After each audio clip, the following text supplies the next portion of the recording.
Estamos mais uma vez aqui nos estúdios da Agência Ômega com o DigoCast e hoje eu tenho a honra de estar aqui à minha frente, né, a Marilene. Ela que é psicóloga, foi minha colega na Secretaria de Educação, né? Já tem um tempinho, nem dá para falar quanto tempo, né, Marilene? Há alguns anos. Há alguns anos. Seja bem-vinda aos estúdios da Agência Ômega, seja bem-vinda ao DigoCast, Marilene. Muito obrigada, Rodrigo. Um grande prazer te encontrar depois de tanto tempo, né? Para essa oportunidade. Legal, e a gente começou numa parceria nova aí, né? Mas a Marilene veio contar um pouco da sua história pra gente, da sua jornada, né? E dos seus novos empreendimentos que ela tá fazendo aqui em Amambai, né? Que ela tá trazendo para Amambai, que é de grande enriquecimento. É tão difícil a palavra, né, de enriquecimento, até para as pessoas, né, que vão usufruir desse serviço. Mas Marilene, me conta uma coisa. Quem que é a Marilene? Olha, Rodrigo, primeiro, sou nascida e criada aqui em Amambai, né? Sou filha daqui. Já andei, né? Morei fora já uma temporada e depois voltei. Eu sou psicóloga, psicopedagoga, mas a minha primeira formação é pedagogia. É pedagogia? Isso. Esse ano, em específico, eu faria 25 anos se eu estivesse em sala de aula. E eu sempre achei que você era psicóloga, só psicóloga, formada em psicologia. Não, eu atuei muito tempo na área de pedagogia, depois eu fui para a formação de psicologia. O meu sonho inicial era a psicologia, mas por aspectos da questão de deslocamento e tudo mais, eu acabei deixando esse sonho. Atuei. Na época também, né, Rodrigo, é interessante isso, porque na época que eu fiz a minha formação, eu sou do magistério, a última turma de magistério. E naquela época você podia sair do magistério e atuar em sala de aula. Então foram as minhas primeiras experiências. Depois eu eu cursei a graduação na UEMS, eu sou egressa da UEMS aí. E depois, quando eu estava terminando a pedagogia, que na época era o normal superior, eu ingressei daí na psicologia. Legal. E aí a especialização em psicopedagogia. Isso. Psicopedagogia, né? Isso, psicopedagogia. Essa é a minha segunda especialização. Eu falo que às vezes a gente na vida tem algumas experiências que você fica pensando para que elas são úteis na vida, né? A minha primeira especialização é em saúde pública. Saúde pública. Saúde pública, porque eu estava finalizando a questão da psicologia e eu sempre gostei muito dessa questão de saúde. E aí a primeira, nunca atuei em específico com essa área, mas depois que vem a psicopedagogia na minha vida. Tá, mas a psicologia também trata de saúde pública, né? Porque ela não deixa de ser a saúde mental. Sim, sem dúvida. É que na época eu tinha uma das minhas experiências profissionais, eu trabalhei no CAPS. E o CAPS, ele dá uma abertura maior nessa questão. Foi por isso o investimento. E agora abrindo mais um CAPS aqui em Amambai, né? Pois é, eu vi, né, sexta-feira. Que bacana, fiquei muito feliz. Eu vejo assim que vai agregar bastante. O trabalho que o CAPS realiza é muito bonito. As pessoas acham que o CAPS é só pra gente doida, né? Mas Sim. gente cansada, gente que precisa de ajuda. Ajuda psicológica não é pra louco, né, Marilene? Não, de forma nenhuma. Até, eu nunca esqueço, na graduação tinha uma professora que dizia que para nós que os loucos não eram o nosso público, né? De uma forma assim bem cômica, mas é uma grande realidade. As pessoas que elas estão num processo de loucura, nós psicólogos não conseguimos atender. Então, não é um público para nós. Aí vai pro psiquiatra, né? Aí vai para psiquiatria. Legal. Marilene, por que psicologia? Você falou que era um sonho, né? E não tinha dado antes. Então, você tinha cursado a pedagogia, né? Então, somos professores inicial, né? Sim. E aí, esse sonho desde quando? Por que psicologia? O que te motivou a isso? Tá. Aí eu sempre eu dou essa abertura até mesmo para os meus pacientes, né? Eu ainda hoje, mesmo com toda essa gama de serviços que a gente está ofertando, eu ainda continuo na área clínica. É uma área que eu me realizo. Eu digo para você que às vezes a gente tem todo um estresse fora, mas quando eu estou ali na clínica é o ápice, né? A realização. A psicologia na minha vida, ela surgiu por um desafio pessoal. Eu tenho um desafio com a questão de humor, com a questão de ansiedade, os processos que hoje a gente vivencia, e eu vivenciei isso há 20 anos atrás, numa época que eu tive, por exemplo, um olhar de um clínico que chamou a minha mãe, eu tinha 15 anos, e falou, olha, o que ela tem não é para a medicina, vocês precisam cuidar isso de uma outra forma. E desde então, a minha mãe, dentro de toda a vivência dela, ela sempre me cuidou muito bem nisso, só que a gente não tinha muitos recursos. E eu queria entender o que acontecia comigo. E desde então eu comecei a estudar, foi aí aquela questão, vou ser psicóloga para entender isso. Lê do engano, né? Porque, na verdade, o psicólogo, a gente precisa de outro psicólogo para nos apoiar. Mas foi aí que tudo começou. Eles falam que são as revisões clínicas, né? Que a gente também tem que ser a gente, né? Os psicólogos também precisam ser atendidos, Sim, né? sem dúvida. Eu tenho aí, desde a minha formação, eu me formei em 2012, desde então, até antes, quando já era estudante, eu tinha o contexto da terapia, e até hoje. É uma vez por semana, a cada 15 dias, porque as demandas do profissional, elas vêm, mas a do pessoal muitas vezes pega. Na verdade, assim, o perfil, pensando é de muita cobrança. E às vezes você não dá conta. É a questão até num bate-papo nosso informal do contexto, né? Precisamos iniciar. Eu preciso do feito. Eu não esqueci suas palavras. Preciso do feito. E às vezes a gente vai muito no contexto do perfeito, daquilo que você gostaria muito. E na verdade esse é um desafio que eu enfrento. Marilene, eu conheço vários amigos, né? Eu tenho um irmão, né? Que ele é psicólogo. Não lembro, sei se você lembra do Juliano, né? Do Julianinho. Eu tenho alguns outros amigos que são psicólogos e todos eles ingressaram, né, na psicologia para tentar se entender. Você acredita que a maioria da motivação dos psicólogos, e você agora me falando isso, seja isso? E nessa busca de se entender, a gente ajuda os outros a entendê-los, a se entender também? Como é que funciona isso? A pergunta até meia truncada, né? É você se entender para ajudar os outros a se entenderem. É mais ou menos isso? É mais ou menos isso. É claro que a gente não pode ter aquela ideia, por exemplo, de que se entendendo você vai entender o outro porque é uma história diferente, é uma vivência diferente. Mas, pelo menos do meu grupo de faculdade, a gente observava justamente isso, né?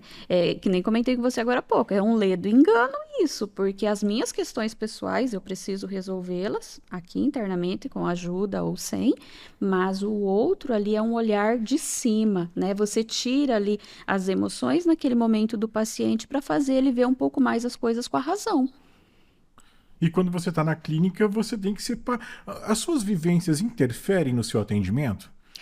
Não podem, não devem, né? Mas é claro, assim, dizer para você que você vai ouvir determinadas coisas e aquilo não vai te impactar, também é uma realidade que não faz parte. Você se impacta, mas elas não podem interferir. Não, mas o sentido da minha pergunta é o seguinte, por exemplo, eu vou te contar alguma coisa, tá? E a gente sabe que toda a psicologia ela é norteada por grandes pensadores aí, né? Sim. Eu basicamente conheço Freud e Lacan. Sim. E são duas teorias totalmente diferentes uma da outra, né? Duas vertentes assim que caminham meio...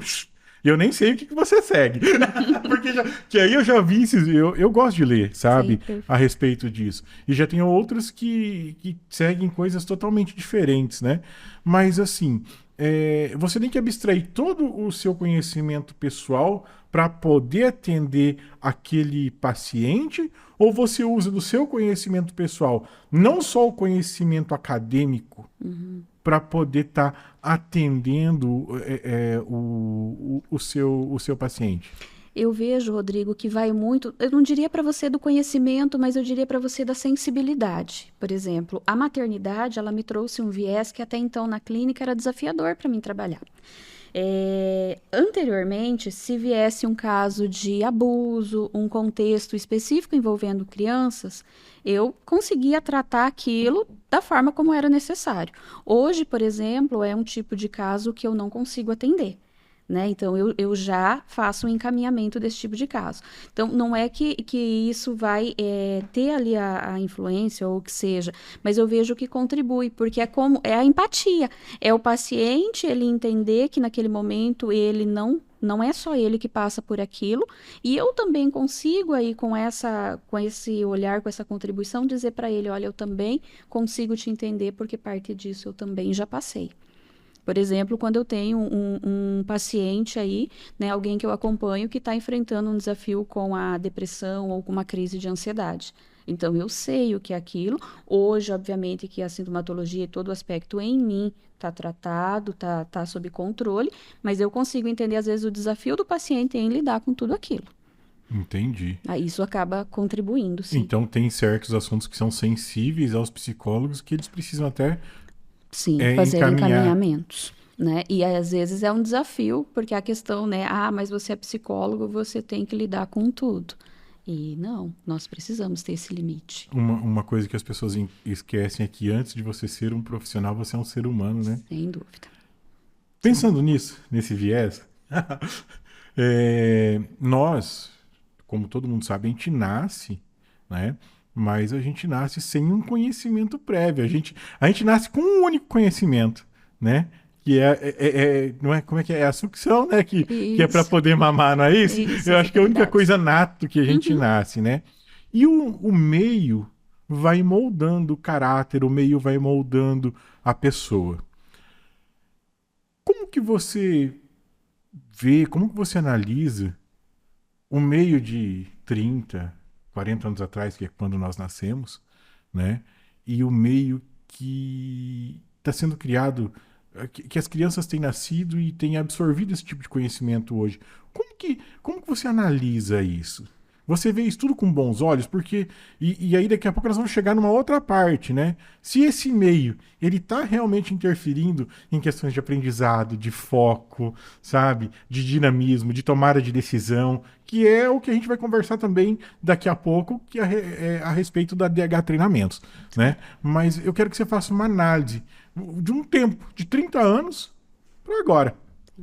Olha, Rodrigo, eu me preocupo em relação a isso. Eu vejo, assim, às vezes, conversando com os pais, quando eu faço orientação, até mesmo dentro do próprio DH agora, eu vejo, assim, hoje se tem muito estímulo, tem muita coisa. É como se fosse você estivesse dentro, como nesse espaço que a gente está. E tem muitas telas.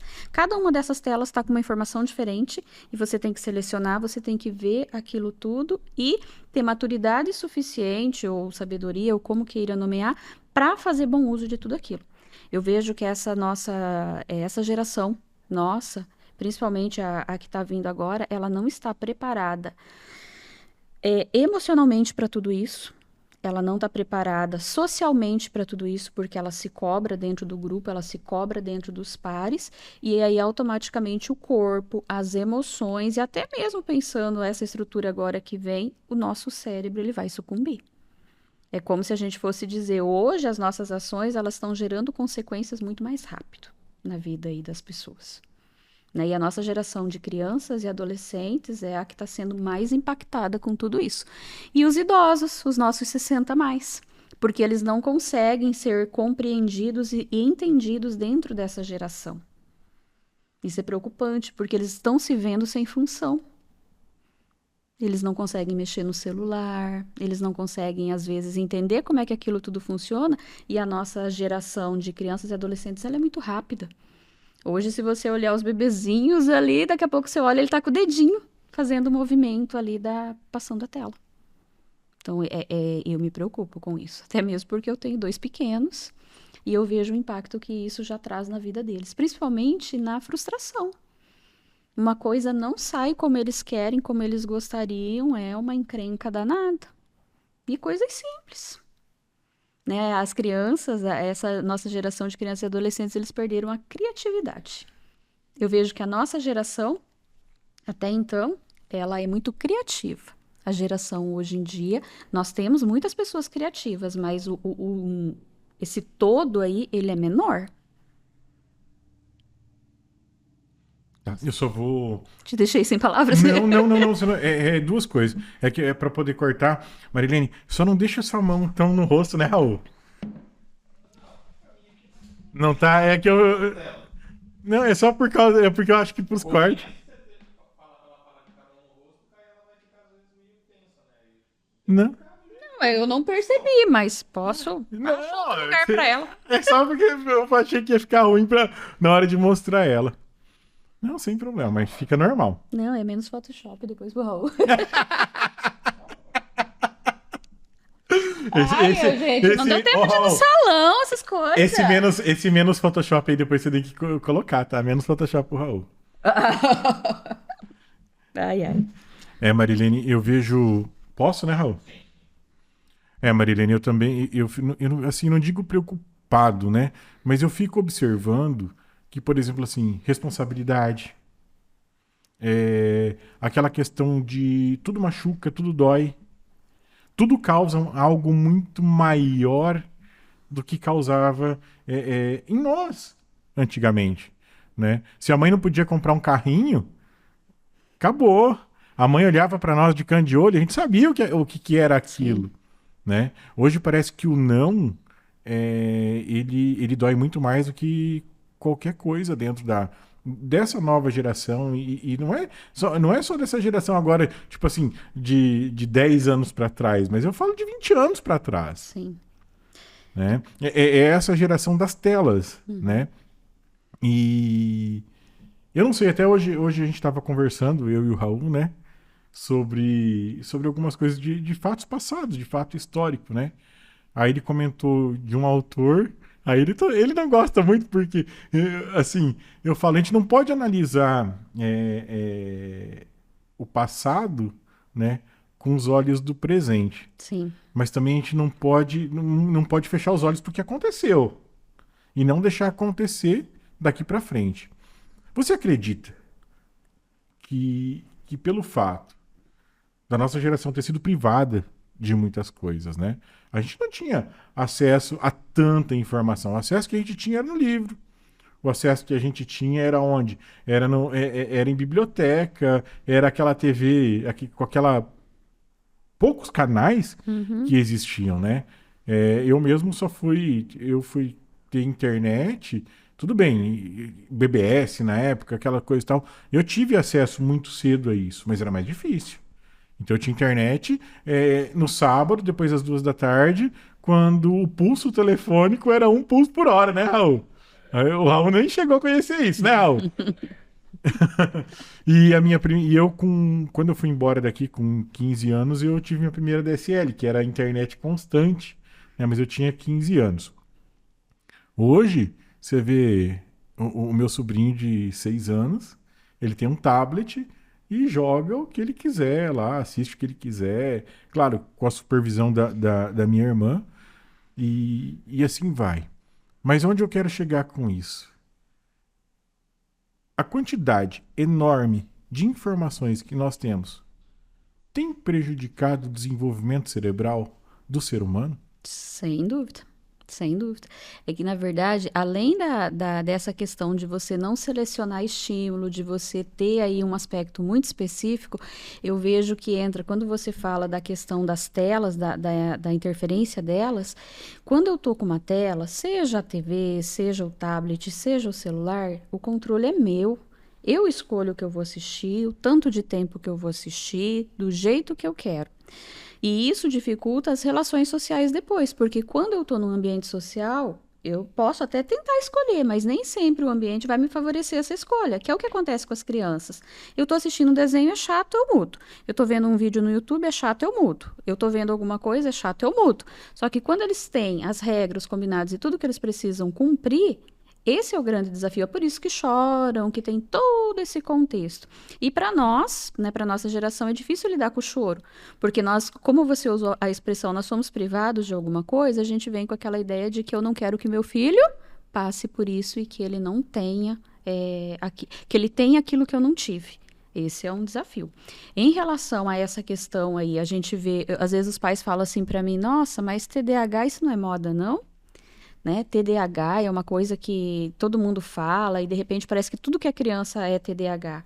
Mas, na verdade, a agitação, esse desafio com a hiperatividade, com esse contexto, que tem um aspecto muito do cérebro, propriamente dito, das conexões, isso é uma região do cérebro, a região pré-frontal, que é responsável por toda essa organização mais específica, ela é afetada com o uso de telas por conta dos estímulos. A própria luz das telas, elas têm um impacto. Por que que quando nós não fazemos a higiene do sono, que é um contexto ali de você tirar telas meia hora, 40 minutos antes de dormir, o nosso sono ele demora para vir.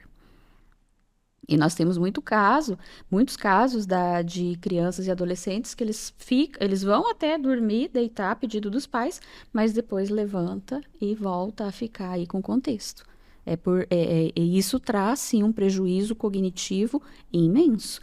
Tanto é que alguns neuropediatras hoje, eles, antes de qualquer processo ali, eles pedem a retirada de telas para os pais. E eu vou te falar, a gente tem uma melhora de quadro impressionante, impressionante. Eu tive que fazer umas mudanças aqui no estúdio, né? Eu não sei, hoje o estúdio do Digocast, ele tá na minha casa, né? Então eu precisei fazer umas readequações na casa pra gente estar com o estúdio aqui, né, Raul? Ficou mais aconchegante, né? Ficou igual o coração de Tá gostoso mãe. aqui, tá gostoso. Ficou igual o coração de mãe. Mas eu coloquei a TV no meu quarto. Antes, no meu quarto, eu fazia isso. O que tinha no meu quarto? Só tinha a cama e o ar-condicionado. Eu dormia, passei a dormir melhor. Agora eu voltei com a TV pro quarto. Gente, às vezes eu fico ali, vou assistindo, quando eu vejo, nossa, 1h da manhã. Então, porque a gente fica atento, né? E aí vem uma outra coisa, né? A gente acorda, vai pro celular. A gente acorda, vai tomar um café. A gente acorda, a cafeína, a questão das telas, elas estimulam a gente o tempo todo. E o cérebro, eu sempre notei isso, o nosso corpo ele é preguiçoso. Sem dúvida. Né? Se a gente for olhar a nossa anatomia toda, ela foi feita para quê? Para guardar energia, para gastar quando for necessário. E a gente... Por isso eu acredito que as pessoas estão engordando mais, comendo mais, né? Mas por quê? Antes a gente tinha que caçar, plantar, colher, né? Claro que nós não vamos voltar à época das cavernas, né? A gente pratica exercício, a gente trabalha, a gente sai de casa. Então o cérebro ele busca o quê? Uma dopamina boa e rápida, né? É isso que fala? Como que eu faço? Como seria uma estratégia para o cérebro acostumar com essa dopamina de difícil acesso, né? Que a gente fala assim, a de leitura, a de praticar um exercício. Existe alguma estratégia para isso? Porque isso também ajuda no foco. Sem dúvida. Olha, Rodrigo, a estratégia, ela é bastante desafiadora. É a mesma coisa da gente pensar assim. Se eu perguntar para você, eu sei que você faz atividade física. Você gosta? Não. Você faz por uma necessidade. O exercício, a estimulação cognitiva, o treino cognitivo, ou seja, qualquer coisa que vai tirar o seu cérebro do conforto, eu diria para você que nós vamos encontrar talvez 5% das pessoas que amem fazer isso em todas as suas etapas, justamente por esse processo. É por isso que quando nós chegamos ali nossos 50, 60 anos, se nós não tivermos uma rotina assim mais ativa, começa o nosso declínio. Na verdade, o nosso declínio ele começa a partir dos 22, 25 anos. A gente já começa a ter perdas referente à memória, referente à atenção e tudo mais. Uma vez que eu tenho essa perda, se eu não estimulo o meu cérebro, ela aumenta. Agora, se eu estimulo, neurônio não se recupera. Tô no lucro, hein? Tá no lucro. Que bom! Né? Agora, o que acontece? Se você oferta estímulos diferentes para o teu cérebro, ele vai encontrar respostas diferentes. Ou seja, ele vai se manter ativo. Eu acho muito bacana isso com quem gosta, por exemplo, de fazer palavra cruzada. Às vezes você encontra esses senhorzinhos, essas senhorinhas, e eles fazem palavras cruzadas assim com uma habilidade.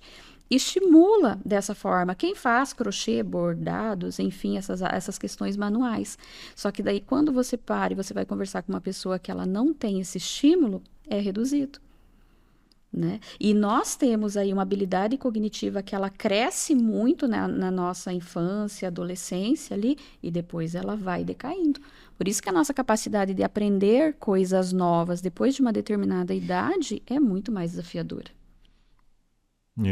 Então, por exemplo, eu não preciso então só fazer atividade física. Eu posso fazer crochê, eu posso fazer atividades manuais também que vão me ajudar. Te ajudam, sim. Tudo aquilo que você fizer e que requerer de você ali um pouco mais de atenção, ela vai estimular seu foco. Só que daí, Rodrigo, entra o grande desafio. Nós precisamos entender que nós não podemos só fazer aquilo que a gente gosta, porque daí também eu vou ter uma condição ali que vai só dentro do princípio de prazer, pensando, então o meu foco ele vai ficar restrito àquilo. Ele contribui, o crochê, qualquer uma dessas habilidades, mas eu preciso agregar mais para que o meu foco, por exemplo, a atenção minha, ela tenha diferentes focos. Hoje a gente tem a atenção concentrada, nós temos atenção dividida, nós temos atenção alternada, nós temos processo de concentração. Por isso que aquele discurso que eu vejo muito nos processos de avaliação que eu faço. Ah, mas quando ele está no celular, ele é um gênio. Mas quando eu preciso que organize o quarto, quando eu preciso que organize as tarefas da escola, quando eu preciso que vá bem na prova, não consegue fazer. O que acontece? É nesse sentido quando você me fala da questão de eu ir só desenvolvendo habilidades dentro daquilo que eu gosto. Marilene, eu tenho duas coisas, né? Eu achei que eu saí no lucro porque eu falo assim. Você fala, a gente tem que fazer uma coisa que se obrigar a fazer o que não gosta. Eu nunca gostei de arrumar computador, mas eu sabia. Olha só. Sabe? Então eu fazia aquilo, às vezes muito a contragosto, mas fazia porque era o que eu fazia de ganha-pão, né? Hoje eu descobri que eu gosto de fazer muitas outras coisas e eu faço essas coisas e ainda continuo fazendo o que eu não gosto, né? Mas antigamente eu era uma pessoa que eu não conseguia fazer uma coisa só. Entendeu? Então eu estudava, eu assistia TV, eu ouvia música e estudava, ou eu estava arrumando o computador, vendo filme, fazendo. Eu era uma pessoa mais multitarefa, né? E hoje a gente vai perdendo isso. É a idade, é o treino. Por exemplo, assim, hoje se eu vou escrever alguma coisa, se eu não tiver no foco total, em silêncio, ou com um fone, com uma musiquinha bem. Eu não consigo fazer. Isso faz parte do nosso declínio, tá? Com a idade, infelizmente, a gente vai tendo essas perdas, mas também... Eu nem tô tão velho assim, tá, gente? Mas também tem esse processo da questão do estímulo. Talvez é isso que a gente estava falando agora há pouco. O prazer, ele foi fazendo com que o seu foco fosse ficando muito restrito. E aí, de repente, nessa estrutura toda, há daí as perdas. Tá? Então, dentro desse processo, eu vejo que é muito a questão do estímulo. Talvez se você se mantivesse nessas múltiplas tarefas, hoje, ainda assim, você conseguiria, talvez, fazer mais coisas dentro desse processo. Só que para isso tudo tem remédio, tá? E não é remedinho dos comprimidinhos, não, as pílulazinhas. Ah, não? É a estimulação. Com a estimulação, hoje você consegue, assim, o ganho de reserva, a gente chama de reserva cognitiva, essa habilidade, ela tem uma melhora significativa. Eu vejo muito crianças, né? Eu dei aula há 10 anos, né? E diga-se de passagem, era uma coisa que eu gostava muito, sabe? Era o momento que eu me abstraía de todos os problemas que eu tinha fora, né? Porque eu dava aula, eu trabalhava na comunicação, eu trabalhava na prefeitura. Eu fazia, múltiplas tarefas. Múltiplas tarefas. E ali eu me encontrava, né? Eu gostava de dar aula, sabe?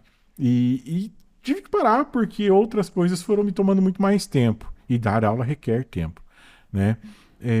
Agora eu me perdi na pergunta, Raul. Que eu fui... Olha, viu? Isso é fogo! Cortou, vai. Toma água. Mais um exemplo sobre foco, né? Exatamente. E aí, ainda além de foco, aí tem memória. Tem memória. Não, mas pode até, né? Não precisa nem cortar essa parte, não. Porque isso faz parte do podcast. É uma coisa que acontece muito comigo. Às vezes você começa a conversar e pum, some. Eu tenho um problema muito sério que eu sempre tive com nome.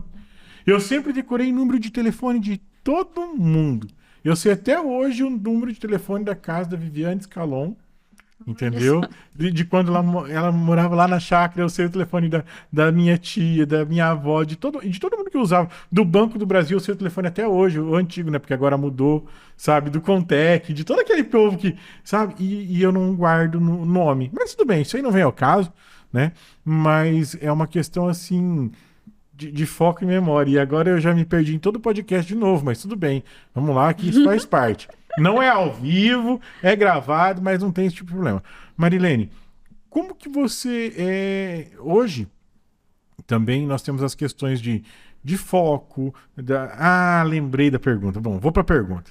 Eu vejo, como eu dei aula há muito tempo, e eu via muitos médicos receitarem Benvance, Centralina, Ritalina, sabe? E às vezes o que eu notava, porque você 10 anos dentro de uma sala de aula, às vezes você nota que o problema da criança não é realmente o TDAH, né? Não é aquela falta de atenção, mas sim a falta de interesse por aquilo que ela está estudando. Sim. Como você acha que se tornou muito corriqueiro receitar esses remédios, que falta análise? Como que você vê isso hoje, como psicóloga? Rodrigo, hoje... E é um assunto delicado, né? Sim, sem dúvida, porque o medicamento, ele é um inibidor, né? Ou ele vai inibir a questão do movimento, ou ele vai fazer, porque a ideia vai tomar o medicamento ali, vai fazer o uso medicamentoso e todos os meus problemas estão resolvidos. Né? Essa é a ideia que vem. O que sempre a gente trabalha no contexto de orientação? O medicamento, ele é para sintomatologia. Por exemplo, eu estou desatento, ou está muito agitado, vai fazer uso do medicamento para fazer aquele controle. Só que daí vem os outros processos, porque o que acontece? Acaba o efeito do medicamento, que normalmente a duração é de 4 ou 8 horas, e eu tenho de novo aquele indivíduo na essência dele. Eu, particularmente, hoje, com os processos de avaliação, depois me especializei em avaliação psicológica, agora iniciei mais uma especialização que é a de neuropsicologia, justamente para entender esses processos. Primeiro, dentro disso, eu vivo a realidade com o meu filho mais velho dentro dessa estrutura. Até pouco tempo, eu tinha uma resistência acentuada por lidar com isso diariamente, com o contexto medicamentoso. Mas no caso dele, a mudança comportamental, a janela de aprendizagem dele foi grandiosa. Então, como que eu vejo isso hoje? Existem casos e casos. A gente tem recursos para avaliar quando fazer uso dessa medicação. Então, eu tenho avaliação, eu tenho testes que eu aplico, né? Os profissionais que trabalham com isso, para a gente conseguir detectar até que ponto aquilo vai ser funcional ou não para a criança, para daí o neuropediatra ou o neurologista ele entrar com esse processo. E hoje um ganho assim muito bacana, eu vejo, a gente acaba tendo contato com muitos especialistas, é a questão deles solicitarem avaliação antes desse processo medicamentoso. Porque quando eu tenho um processo que faz esse percurso, vai direto para o especialista, né, para o neuropediatra ou para o neurologista, e volta, a gente não tem ideia de como que é a funcionalidade desse indivíduo. E daí, muitas vezes, você tem aquele processo em que esse indivíduo ele faz uso da medicação e não está resolvendo. Eu lembro que a minha tia sempre falava assim, todo mundo precisa de psicólogo. Minha tia é psicóloga também, né? Então ela falava, todo mundo precisa de psicólogo, todo mundo tem que ir no psicólogo. E eu falava assim, capaz, eu não preciso disso. Capaz, isso é coisa de louco. Eu falava isso, né? E ainda incomodava ela, né? O Juliano também falava pra mim, Rodrigo, vai pro psicólogo, vai te ajudar. Mas não era nem pro caso de se entender, mas era pro caso da minha ansiedade. E aí eu fui pro psicólogo. Aí eu consegui controlar um pouco a ansiedade, isso logo depois que eu comecei a dar aula, né? E aí eu comecei aquela questão de tipo, cara, será que eu tá sendo a contento o que eu faço? A gente começa a se cobrar demais. Sim. Aí passou um tempo, eu consegui entender isso, que eu fazia as coisas, que eu sempre buscava a perfeição, né? E aí, como eu te falei esses dias, né? É melhor o feito do que o perfeito. Então quase nunca saía do papel as coisas, né? E aí depois eu fui me deram um remédio, né? A psicóloga me encaminhou para o psiquiatra e aí para fazer uso de um remédio por conta da ansiedade. Depois do remédio por conta da ansiedade, o psiquiatra falou, não, Rodrigo, vamos tentar a Ritalina, porque você tem traços de TDAH, disso, daquilo e tal. Cara, Ritalina é ótimo. É uma potência, É né? uma potência. Você fica ali focado 200% do que você está fazendo, né? Mas eu vivia com dor de cabeça, isso, aquilo, Sim. aquilo, outro. Mas quando eu precisava realmente trabalhar, eu tacava a Ritalina, né? Estudar e coisa, tinha que fazer. E depois eu experimentei o tal do Venvance, né? Cara, a gente vira uma potência. Raul, eu tomo Venvance, eu sento, trabalho, escrevo, faço o que tem que fazer. Só que aí eu perco, eu acho que o que acontece? Passa o efeito, fica um trapo. É. E aí não é nem o fato de ficar um trapo. E enquanto eu tô no efeito, eu fico, tipo assim, cara, se não me acompanha, Sim. lascou. Mas é esse processo, o que que acontece? Ele estimula muitas áreas, o medicamento ele estimula muitas áreas. E dentro dessas áreas aí a gente tem os aspectos positivos e negativos. Por isso a questão de ponderar, que nem você falou, depois eu fico um trapo. Porque ele ativou muito ali, intensificou, e você não tinha recurso depois para manutenção disso tudo. Só que a gente vê realmente hoje quem faz uso, e às vezes a gente tem um quadro de sintomatologia mais leve, seria um.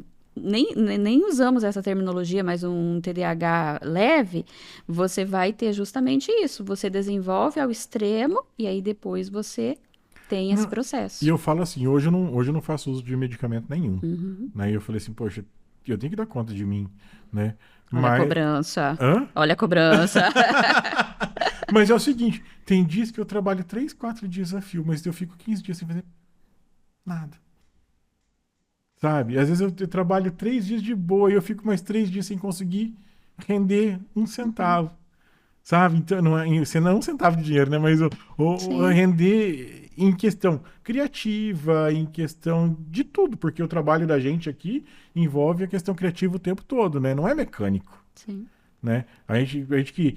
Você que dá aula, você que trabalha com a questão de criação de conteúdo, entrevista, corrigindo coisa, aprovando e lidando com pessoas, não é uma coisa mecânica, Não.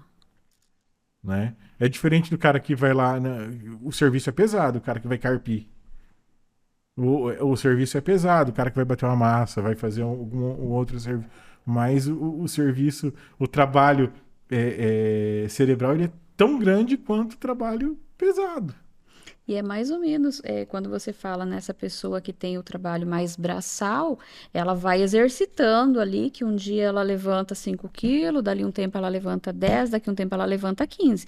Ela não chega de imediato levantando aquela quantidade maior. E com o passar dos anos, mesmo com todo esse treino, ela vai perdendo a habilidade. Nosso cérebro é a mesma coisa. O nosso cérebro, quanto mais usado, embora ele desenvolva, ele começa a ficar cansado. Não. O que começa a ficar cansado é as nossas resistências, é o nosso processo ali de não querer fazer isso porque isso é trabalhoso. Então, por isso que é mais gostoso eu sentar depois das 7 horas da noite e levantar os pés pra cima e assistir uma série do que eu Com pegar um livro pra certeza. ler. Com certeza. Com certeza. Eu vejo assim o quanto que é interessante isso quando nos treinos cognitivos as pessoas vêm e falam, olha, eu preciso melhorar minha concentração, eu preciso melhorar minha memória. Um dos exercícios das técnicas que a gente utiliza é o ábaco, né? Então o ábaco ele tem toda uma estruturação para você lidar com ele, para você trabalhar com ele. E é chato, eu falo para os alunos que eu trabalho, né? Eu falo, gente, eu não amo fazer ábaco. Eu não gosto de fazer, mas eu sei que vai desenvolver a minha habilidade a partir daqui. Ah, mas isso é chato, mas eu não quero fazer, mas não sei o quê, não sei o quê. E é mais ou menos isso, é aquela questão. Aí eu vou fazer o que eu quero. Só que às vezes o que eu quero deixa o meu cérebro numa zona imensa de conforto. E quando eu preciso dele, daí ele vai me deixar na mão. Eu tô me obrigando a ler de novo, sabe? Então tem 2 livros que eu tenho que terminar de ler, porque eu quero ler eles, mas E ler você está incômodo. lendo ao mesmo tempo eles. Na verdade, eu tô lendo 3 livros ao mesmo tempo.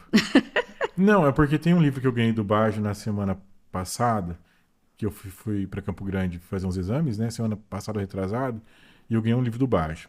E esse Uhum. tá na minha mochila, eu leio um pouco todo dia. Às vezes eu tô lá na câmara, acaba o serviço, tudo lá, eu já dou umas folhadas no livro, já leio 4, 5, 6 páginas ali, rapidinho, né? E eu tenho 2 livros na cabeceira da minha cama, que um realmente é sobre hábito, né? e o outro é sobre criatividade, né? Então eu tô. Por quê? Porque faz parte do meu trabalho Sim. hoje. Então eu tô me obrigando a ler, então às vezes os meninos vão embora, né? É aquele tempo. Eu vou, tomo um banho, assisto uma série. E aí eu vou lá e leio mais umas 10, 20 folhas de cada livro. Um livro de cada dia, né? Não leio os dois no mesmo dia. Mas eu tô tentando me obrigar para ver se o meu cérebro dá uma pegada no tranco, né? E eu diria pra você que desafio, porque entre a série, que daí é só uma recepção para o seu cérebro, e a leitura, que ele tem que envolver inúmeras conexões, você conseguir ler 20 páginas aí, olha, é um ganho imenso. Não, às vezes eu Bacana. leio um capítulo. Eu Olha. tô, eu tô acabando o de hábito, né? Uhum. Eu tô acabando ele, já tem 2 semanas que eu tô lendo, tô terminando ele agora. E os outros não, os outros são mais chatos, né? E o que eu ganhei do Bard também, tá indo quase no final, mas é que às vezes eu leio na câmera, então fica mais tranquilo, né? Entendo. Mas é assim mesmo. Mas realmente, você assistir um episódio da série só pra você poder ler um livro é complicado. Né? E a nossa região, né, dentro das funções executivas do cérebro, dentro da questão da busca de prazer, elas são ativadas mais fáceis do que as outras que precisam de muitas conexões para ter uma resposta. Legal. Bom, vamos fazer uma coisa mais direcionada agora para contar um pouco. Mas, ô Marilene, você sempre teve ligada, então, à psicologia, à docência, né? Trabalha com crianças. Como que surgiu, a ideia de você criar a DH Treinamentos? O que é a DH Treinamentos? A ideia, ela veio justamente por esse processo de atender todos os públicos e muitas vezes você atende uma demanda, você finaliza uma avaliação ou você finaliza um atendimento, a pessoa ela fala, e agora, o que que eu faço? E aí não é um caso para psiquiatria, não é um caso para neurologia, não é um caso para um profissional específico, mas o desafio ele está ali. E quando eu comecei essa busca, 3 anos atrás, foi aí que eu conheci a questão da estimulação cognitiva. Isso reforçou, né? Hoje a DH, ela surge, basicamente, Rodrigo, a essência dela, a raiz dela é o meu filho. Eu fui fazer psicologia há 12 anos atrás por conta de um desafio e hoje eu busco treino com desafio, porque eu vi a melhora no quadro dele. E olha que ele faz o treinamento, boa parte do treinamento ele faz comigo, então é com a mãe ainda. Olha o desafio do menino. Mas Será que assim, ele não tem vontade de jogar um sapato também? tem dias que é desafiador, porque daí ele não tá desafiando ali a treinadora, né, a estimuladora, ele tá desafiando a mãe, eu entendo tudo isso, né?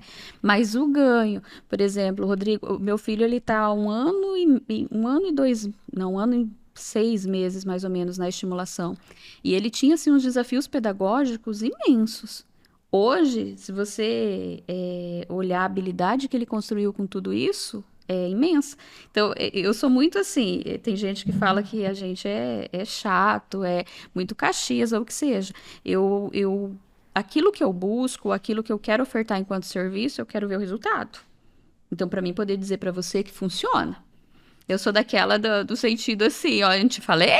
Não te falei?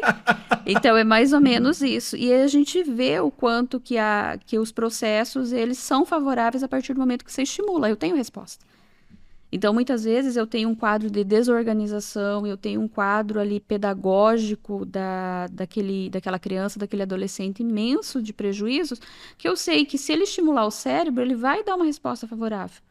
Às vezes tá no professor de reforço faz um tempão, tá tomando Ritalina, Venvance, Concerta, ou o que seja, aí um tempão, e a gente não tem resultados dentro do esperado. Então eu preciso pensar que tem outro caminho hoje. Eu preciso pensar que é possível fazer isso de outra forma.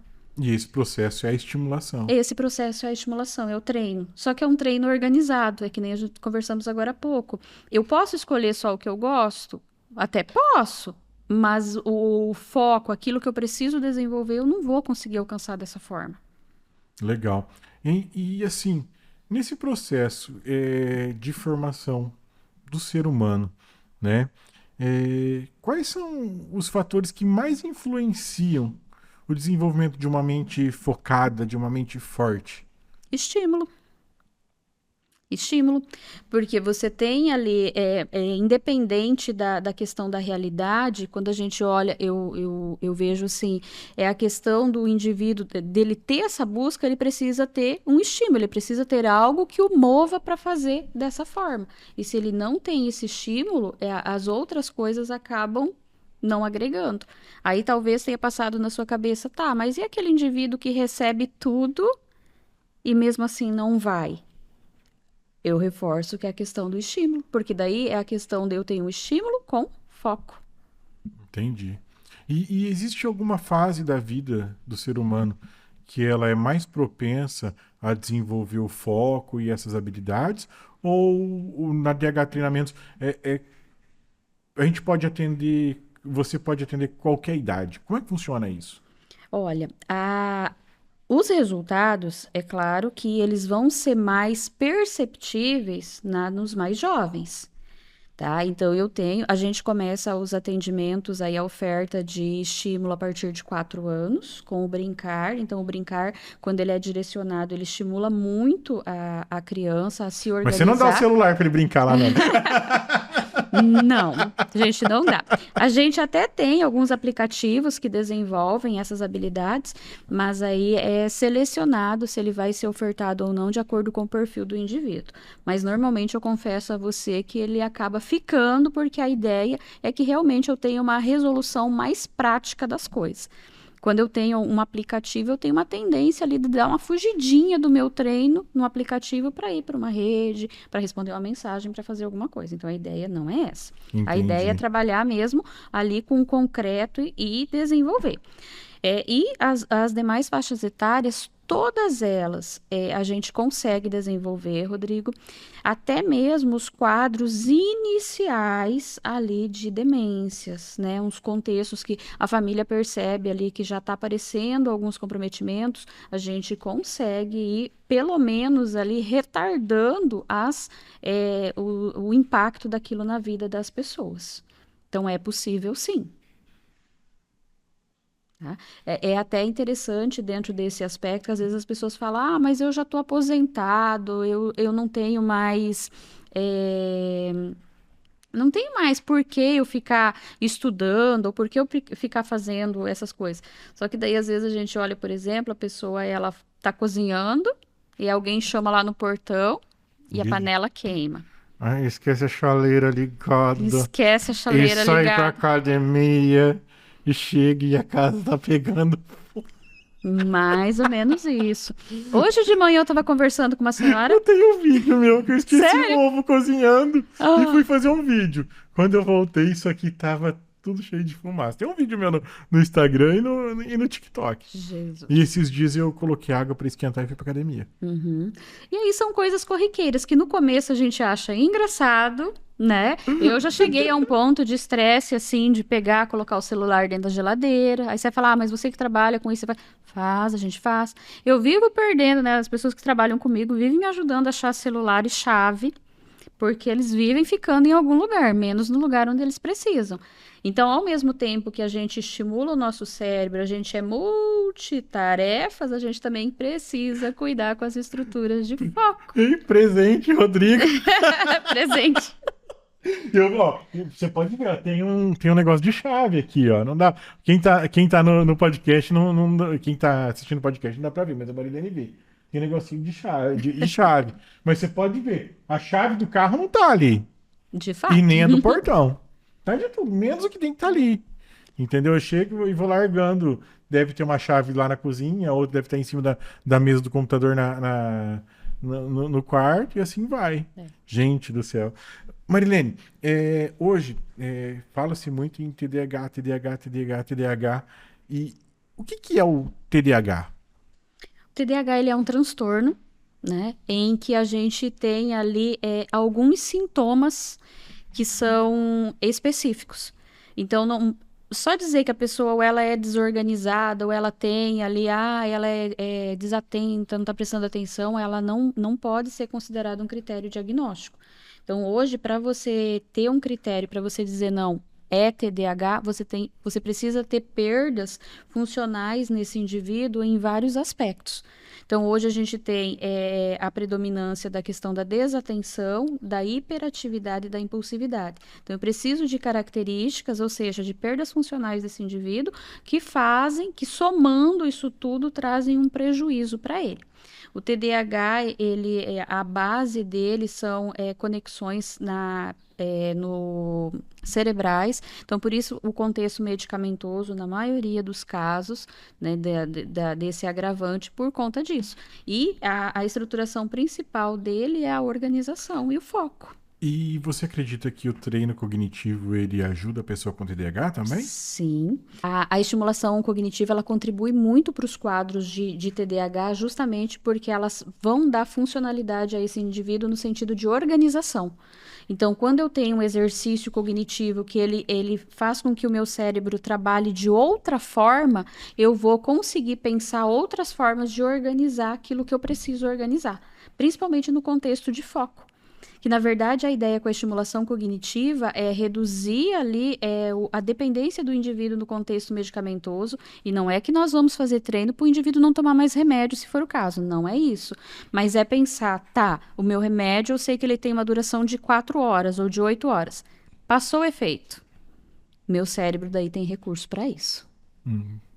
Marilene, e você acredita que estilo de vida, alimentação, ela tem influência direta no foco? No foco, não diretamente, Rodrigo, mas nas estruturações cognitivas, em agravar algumas coisas, sim.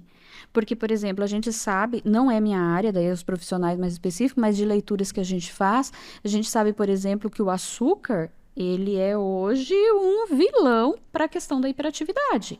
Ele é um vilão para os contextos aí de agitação das crianças. Então, muitas vezes você tem... E as crianças hoje, elas são doceiras, como dizem as nossas avós, né? Elas estão o tempo todo. Alguns especialistas, eles recomendam um controle melhor desse processo. Então, sim, contribui, e muito. E como a gente já disse no início, mas vamos reforçando, né? O ambiente que a gente vive hoje, ele é mais propenso para que a gente não tenha foco, para que a gente não tenha atenção, para que a gente tenha mais dúvidas na hora de tomada de decisão, Marilene? Sim, com certeza. Na verdade, a gente já começa com um estímulo muito passivo para nós, que é o celular de manhã. Nosso primeiro estímulo, ele traz a nós muita passividade num primeiro momento, porque a gente tem ali a oferta de muitos estímulos para o nosso cérebro e ele precisa selecionar algum foco ali. E normalmente ele vai selecionar um foco de prazer para nós. E daí já vai seguindo todo o nosso dia. É o que eu comentei agora há pouco com você. Eu tenho ali uma parede com 10 telas. E qual que é a que eu vou buscar? Então, por um outro lado, a questão do múltiplas tarefas, para quem tem hoje essa questão, tem um cérebro muito bem desenvolvido, só que daí precisa desenvolver a habilidade de foco e de concentração, porque senão acaba se perdendo. É a questão nossa da chave, do celular, né, dos compromissos que você olha. A gente acaba perdendo, com as telas, a gente perde a noção de tempo. Você tá ali, você olhou 5 minutos, você olhou, deu 15 minutos, você olhou, deu 40 minutos e parece que o tempo ele não passou. Eu acordo de manhã, a primeira coisa que eu faço antes de ir na academia é dar um confere em todos os posts e as coisas que tem do dia, né, para as empresas que a gente atende. E algumas coisas eu posto, porque tem conteúdos que não tem como você deixar agendado. Como é um trabalho, você coloca isso como se fosse um estímulo negativo ou um estímulo positivo? Não, nesse caso você tem um foco. E aí você tem a tua atenção, ela tá aí direcionando você para um objetivo. Eu sei que a empresa A precisa disso, a empresa B precisa disso, a empresa C precisa disso. Então, nesse caso, você tem uma estruturação. É diferente, por exemplo, do que a gente vê acontecer muito, do primeiro bom dia das crianças aí, é a TV. Não tem troca e eu não tenho objetivo. Eu quero assistir um desenho, eu vou ver um youtuber, alguma coisa ali, mas eu não tenho um foco. É diferente. tá? Quando eu coloco essa questão. Hoje a gente vê também muito os idosos nesse contexto adultos também tem muito isso, a questão dos grupos de rede social e bom dia e tudo mais. Aí as pessoas falam, mas socializa, né? Tem contato social e tudo mais. Mas, na verdade, isso ele não ocorre, porque você seleciona. Era aí que eu queria chegar. Redes sociais não são contatos sociais? Outra coisa, hoje você escolhe com quem você quer falar no Instagram, com quem você quer falar lá no WhatsApp, no TikTok. Só se ela não te bloqueou, né? Se ela não me bloqueou, né? Tem isso, boa, Raul. E aí, as suas relações ficam limitadas às pessoas que você quer conversar. E hoje, nós observamos que existem muitos problemas em ambientes de trabalho. As pessoas não conseguem se relacionar porque você não consegue escolher com quem você quer se relacionar. O que você fala sobre isso para mim? Isso é profundo. Olha, Rodrigo, na verdade, isso tem muito a ver com a questão ali do nosso controle. É o que eu comentei com você. A gente, hoje, essa geração, ela vem aprendendo muito cedo a controlar o que eu quero e o que eu não quero. E quando você tem um ambiente social, isso não é possível, porque você está num ambiente que ele não é todo controle seu. Né? Você quer ver onde que acontece mais isso? Com os nossos jovens que estão entrando no mercado de trabalho. E muitas vezes eles têm ainda aquela idealização do trabalho perfeito. Eu vou fazer tal curso, vou fazer tal faculdade, porque eu só vou trabalhar desse jeito, porque isso, porque aquilo. E, de repente, quando eles se deparam com a realidade, por exemplo, você já foi estagiário na vida, né? Estagiário é uma oportunidade de aprendizado grandiosa, mas a gente passa algum sufoco. Aí o emocional não dá conta dessa estrutura. Né? E sem contar aquele contexto ali, né? Quando eu cheguei, eu brinquei com você da questão assim, meu Deus, e agora o que eu faço? Por conta do que a rede social, ela transmite uma imagem para você que não é real naquele momento, né? A pessoa, ela vai postar uma foto e atira a primeira pedra quem nunca faz isso. A pessoa vai postar uma foto, ela não posta a primeira foto que ela tirou. Ela vai fazer uma seleção da seleção da seleção, ainda vai colocar filtro, principalmente, para depois ela postar. Mas quem está vendo, a nossa percepção, ela não leva em conta tudo isso. Ela só faz o quê? Olha que lindo, olha que legal, olha só o que está vivendo. E eu estava vendo, eu não lembro o nome, Suelen, ela realmente, ela é uma influenciadora e ela realmente estava falando sobre isso, né? Que a gente começa, lembra do feito perfeito, né? Uhum. A gente escolhe, às vezes acaba não postando, às vezes não fazendo vídeo, né? Mas as pessoas não são tão críticas, elas não veem a papada que você tem, ela não vem a ruga que você tem. Exatamente. Entendeu? E às vezes a gente acaba colocando um freio em nós mesmos por conta do quê? Por conta de que a gente não aceita aquilo que não seja perfeito. Quando, na verdade, não existe essa perfeição, nem mesmo dentro das redes sociais. É por isso que quando a gente fala no foco, né, de você ter um foco para algumas coisas, tem a ver com isso. Se nós estamos muito restrito, a gente seja restrito socialmente, porque a minha maior rede, às vezes, é uma rede virtual, ou porque eu tenho desafios no meu trabalho, ou o que seja, quando eu tenho uma realidade mais desafiadora, eu não tenho recurso cognitivo mesmo para resolver um conflito como esse. Aí você imagina quem transita nesses dois lados. Por exemplo, nós aqui da agência, a gente trabalha com virtual o tempo todo. A gente lida com pessoas o tempo todo no virtual, e ao mesmo tempo nós trabalhamos todos no mesmo ambiente de trabalho. Né? E você vê que hoje, por exemplo, os modelos de agência, cada um trabalha na sua casa. O meu primo, ele trabalha numa agência, numa mega super power agência, né? Ele faz pesquisa de mercado e ele trabalha em home office. Pra ele foi a melhor coisa. Ele acredita pra ele que foi a melhor coisa. Claro, ele tem todos os amigos dele. Ele é da geração velha, sabe? Da velha guarda. Eu não vejo esse problema com ele das questões sociais. Mas eu vejo, por exemplo, eu tenho algumas pessoas que trabalham conosco, né? Que se você liga, não atende o telefone. Mas se você mandar mensagem, responde na hora, né, Raul? Uhum.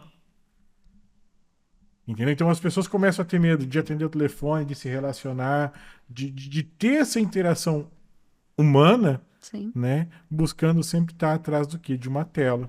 E, por exemplo, assim, eu via que antes, pra gente dar aula, quando começou a pandemia, eu ainda dava aula, né? porque a agência que a gente começou durante a pandemia. Mas eu ainda dava aula e aí as crianças ligavam as câmeras. Entendeu?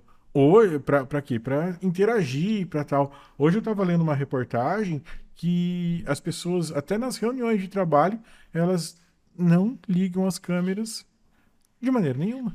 Você me fez agora lembrar na minha primeira aula agora, eu estou fazendo a minha especialização online, né?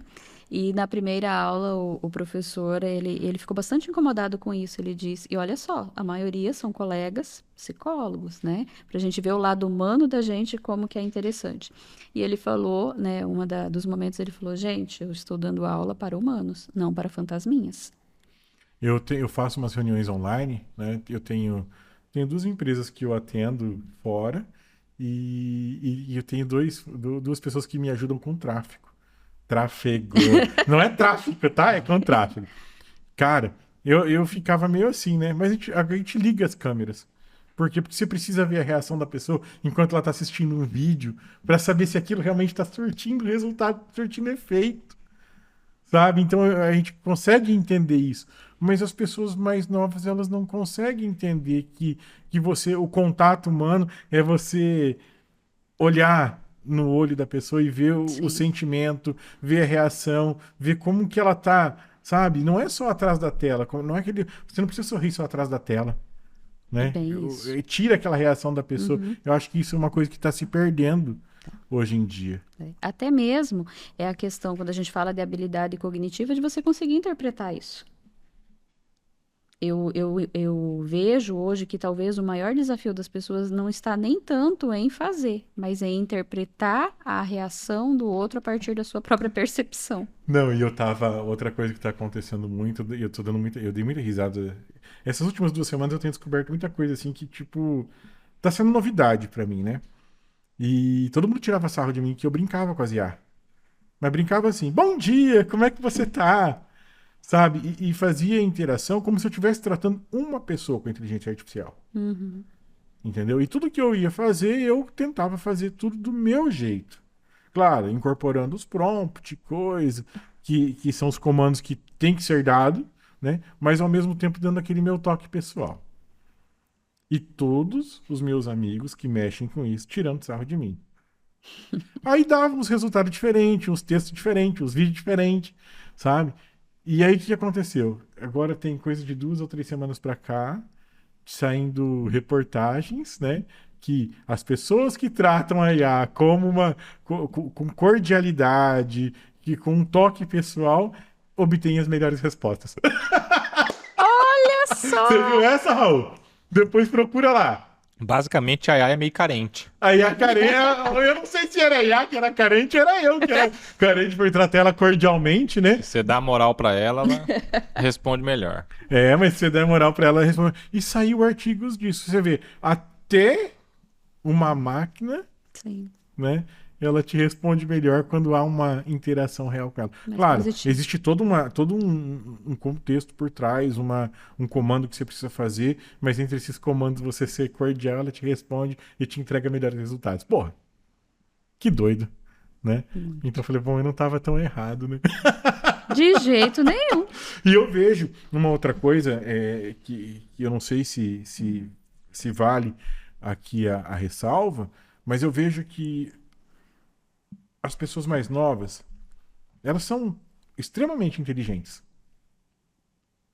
Tá? Elas têm um desenvolvimento mental, intelectual, às vezes até muito melhor que a gente para as áreas mais de exatas.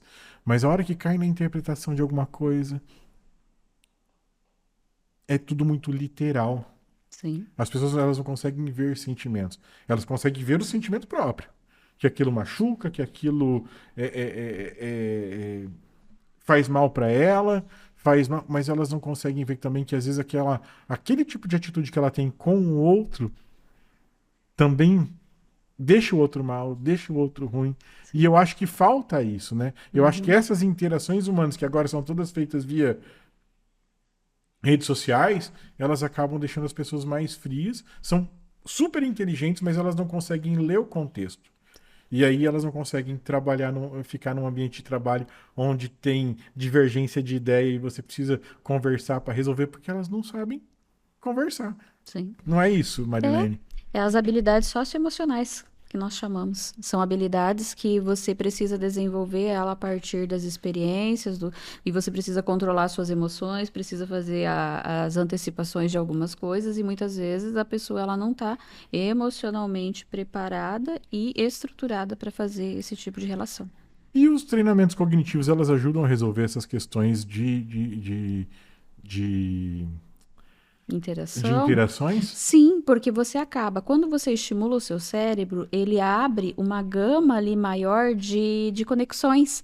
Então, automaticamente, essas conexões, elas acabam sendo aproveitadas também para desenvolver novas habilidades, até mesmo nos contextos mais específicos.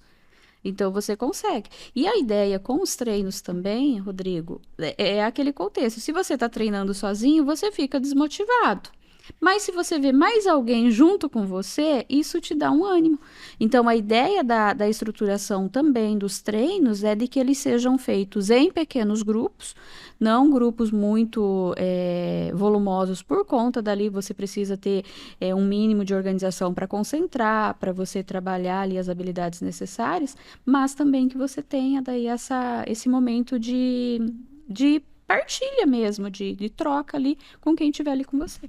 É engraçado, né? O que eu não gosto de fazer, mas eu sei fazer, eu gosto de fazer em grupo. Olha só. Não, como, por exemplo, quando tem computador para arrumar, muita coisa para fazer, por exemplo, assim, Gabriel, tem uma máquina para montar, vem para cá. Eu não gosto de montar máquina mais, eu sei montar máquina, eu sei deixar tudo bonitinho. Gabriel, vem para cá, para me ajudar.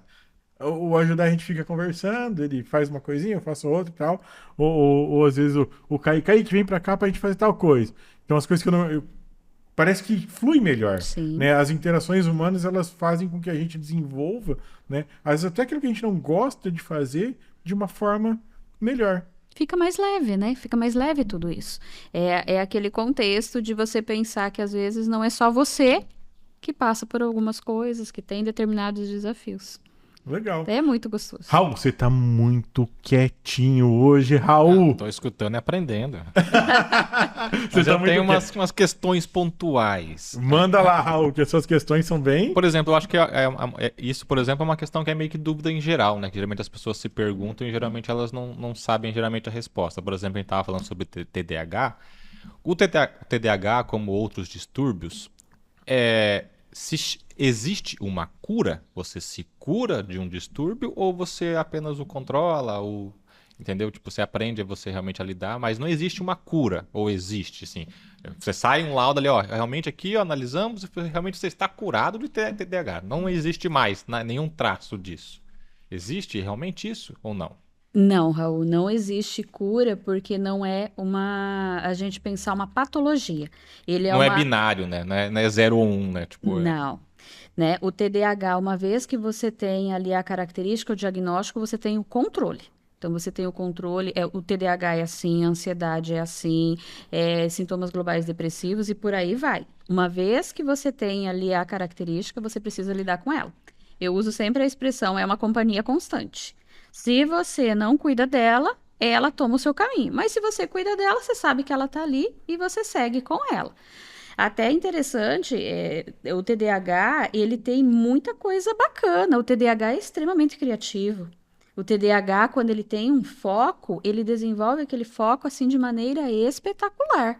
Dificilmente você vai ter um quadro de TDAH que você tem assim desafios falando, nossa, não, o TDAH ele vai embora. O TDAH é aquele aluno lá na sala de aula que se duvidar ele tá lá de cabeça para baixo, lá no fundo da sala, a professora faz uma pergunta, ele grita lá do fundo a resposta. Só que daí é um aluno, por exemplo, que ele não gosta de registrar, porque ele tem tudo aqui, é muito rápido aqui, né? Ele é muito falante, então ele é o tagarela da sala, ele é o social da sala, né? O meu filho, a professora na educação infantil, elas usavam a expressão a gangue, né? Ele tem a gangue dele. Por quê? Porque faz uma socialização espetacular.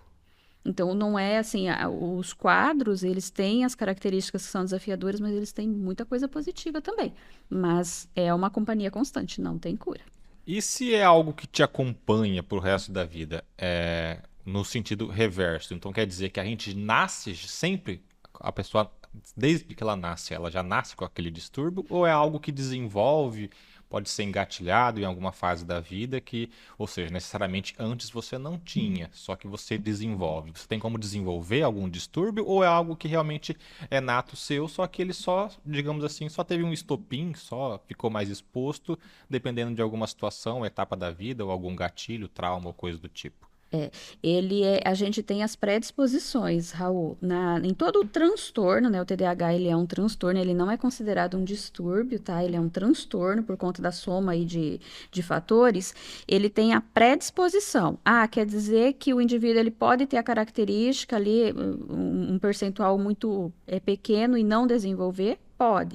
Por exemplo, eu posso ter pais aí que têm o quadro e o filho não desenvolver. Tem condições, o ambiente, ele vai ter a sua contribuição juntando ali com as características do indivíduo, tá? Então, não tem, assim, a gente pensar, por exemplo, que vai ser assim. Há um indicador muito alto. Se eu tenho pais que têm condição... São agravantes. São agravantes. Digamos assim. Se eu tenho pais, eles vão ter a tendência do filho desenvolver uma ou outra característica maior. Entendi. Igual a gente estava comentando sobre essa questão, né? Que hoje o pessoal comenta muito assim, hoje parece que todo mundo tem TDAH, todo mundo tem hiperatividade, papapá. Então, mas a gente sabe que realmente isso não é verdade. É uma questão mais realmente, tipo assim, de hoje em dia a gente tem mais meios de se diagnosticar isso e automaticamente também a nova geração está passando por situações que fazem elas acabarem realmente tendo mais esse tipo de caso. Mas existem situações no dia a dia que você vê que algumas crianças elas estão usando o fator de que ela está usando como desculpa de achar que tem um distúrbio para ela poder se aproveitar disso. E se acontece situações do tipo, na hora do diagnóstico, tem como você descobrir, pegar no pulo ali a criança, ali o jovem, que você vê que ele tá, tipo, ele realmente tá fazendo isso que as pessoas falam, tipo assim, eu vi que todo mundo tem, então, tipo assim, eu vou me fingir, me moldar como se eu tenho essa parada, só que você não tem, só que você apenas às vezes, ou seja, é uma criança que só é preguiçosa, ela só é tipo assim, ela tá se aproveitando da situação, só que ela não se enquadra no distúrbio, ela tá sendo só oportunista. Existem situações do tipo e tem como realmente ser visto na hora do diagnóstico, se a criança tá tipo dando um migué ali, tá? Olha, Raul, isso é muito difícil. Por que eu te digo isso? Porque a criança, com as testagens, a criança ela não tem habilidade suficiente para manipular isso tudo. Por isso que quando você faz uma avaliação, você avalia os critérios cognitivos gerais ali da criança. Né? Agora, existem alguns contextos, por exemplo, seriam daí aspectos emocionais, às vezes a necessidade da criança de chamar a atenção para algum contexto, é avaliado também de forma diferente. Agora, dentro da sua pergunta, eu vejo muito aquela característica que a gente tem que cuidar. A criança, por si só, ele é um ser que ele está descobrindo o mundo. Então, a agitação, ela faz parte do processo. Só que, qual que é o critério, assim, o que divide aí tudo isso? É a perda funcional, o prejuízo funcional, não é nem perda, o prejuízo. É quando, de fato, você vê que a criança tem potencialidade, mas o rendimento dela escolar não vai.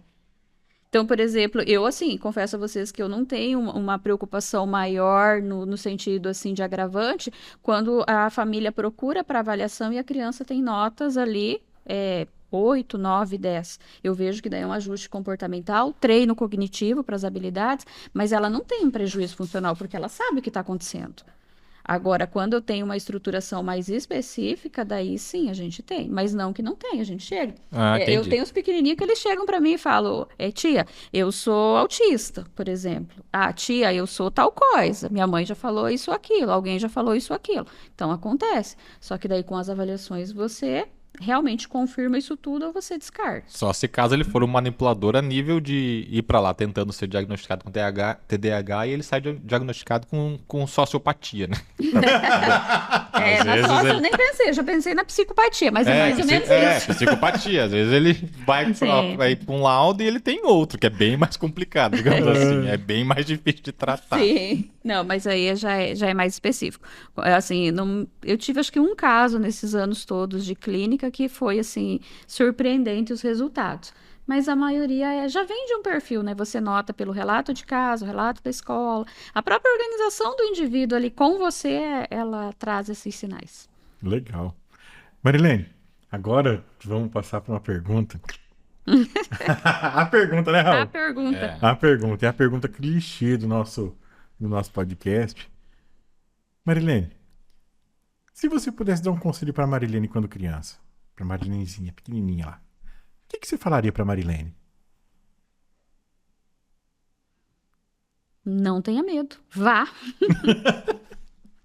Não tenha medo, porque eu vejo assim, o medo ele restringe demais. A questão de você buscar o perfeito, de você querer as coisas assim de uma forma muito específica, né? E de que hoje, nessa tua ida, é possível, você tem muitos recursos. Hoje nada é definitivo, né? Hoje a gente, assim, só tem o contexto, que nem a gente brinca, né? Para a morte que não tem remédio, mas o restante tudo você consegue organizar. E depois que você descobre que algumas habilidades você tem ali o poder, vamos chamar de poder, porque está nas suas mãos mudar isso, eu acredito sim que o medo ele precisa ficar para trás e você precisa ir. Legal. E Marilene, para quem quer dar um upgrade na memória, para quem quer começar a mudar o foco, qual que é a dica, aquela dica que você dá para a pessoa? Comece. Comece. Nós temos oportunidades aí. Hoje a gente tem a questão de momento experimental para fazer toda essa organização. A gente tem aí toda a oferta de dinâmica. Hoje, assim, muito mais do que antes, eu tenho muito aquele contexto. Precisa começar. Né? Qualquer tipo de melhoria, qualquer tipo de busca aí, se você não der esse primeiro passo, se você não se propor a fazer diferente, o teu resultado ele sempre vai ser o mesmo. A aceitação é o primeiro passo, né? Exato. Mas também tem que agir a partir disso, né? Não é apenas só Exatamente. se aceitar, mas você tem que tentar agir para que você possa ajustar o que deve ser necessário, né? Senão Perfeito. vira um conformismo. Né? Uhum. Bem isso. E aí o cérebro fica faceiro onde ele tá. Ah, É. quietinho, né? Quieto Quietinho. facho, né? Nem dá sinais lá. Ai, Mas é ai. bem isso. E pessoal, nós estivemos aqui com a Marilene, né? Ela que é psicóloga, tem uma clínica, né? Ela faz psicologia clínica. Hoje, com um novo empreendimento em Amambai, com a DH Treinamentos, nós vamos deixar aqui na descrição do vídeo todas essas informações que você precisa para entrar em contato com a Marilene, tá? Foco. Esqueci agora. Menos foco, mais ansiedade. Não é menos foco, não. É mais foco. Não, é Mais foco, mais memória, mais você. É EDH treinamentos. Mais foco, mais memória, mais você. Então, se você aí tá com problema de desenvolvimento de memória, né, desenvolvimento de foco, se você precisa dar aquele gás no seu cérebro, tá? Entre em contato com a Marilene porque ela é, especialista no assunto. E falo porque eu trabalhei com a Marilene, né? Lá na Secretaria de Educação, ela atendia diversas crianças na época, né? A gente trabalhou junto. Claro que eu fazia parte do administrativo e eles do pedagógico, né? Mas a gente vivia trocando figurinha porque eu até já dava aula naquela época. E, Marilene, tá aqui o microfone para você fazer suas considerações e desde já agradecendo pela presença. É uma honra sempre estar com você, né? E é isso aí. Rodrigo, imagina, quem agradece aqui sou eu pela oportunidade, por toda essa experiência. Quando eu me lancei nesse novo projeto, eu falei, meu Deus, e agora por onde que eu vou? Porque é uma inabilidade todo esse contexto aí de mídia e eu vim no lugar certo, tenho certeza. Eu só quero fazer uma ressalva em relação a isso, que é o processo assim, não é só para quem está com desafios. Eu quero, assim, que a DH Treinamentos, ela consiga atender qualquer pessoa que queira desenvolver e construir reserva. Porque, às vezes, é uma luta que eu tenho... Luta é meio complexo, né? Mas é um desafio que eu enfrento das pessoas acreditarem que eu só trabalho com quem está com alguma necessidade, algum desafio. E não, o que eu oferto é para qualquer pessoa que queira o desenvolvimento, que queira construir reserva, que queira manter ou melhorar também a sua memória, que queira chegar lá na sua longevidade e falar, ó, pode me passar a lista do supermercado aqui, que vai ficar tudo aqui, eu te trago tudo que você me pediu, por exemplo. Né? Então eu errei, gente. Se você quiser tudo sobre memória... Tudo sobre foco. Você que nem precisa disso. Mas se você quer guardar, né? Deixar aquela reservinha. DH Treinamentos. Não é apenas para quem está em déficit, é para quem quer potencializar. Quer potencializar. E todo Então, mundo viu? Eu tinha precisa. entendido errado também. Aí, Mas já temos que mudar isso daí. Marilene, Mas muito obrigado pela sua presença aqui no eu que DigoCast. agradeço. E eu fico muito feliz de estar com você. Tamo junto. Com certeza.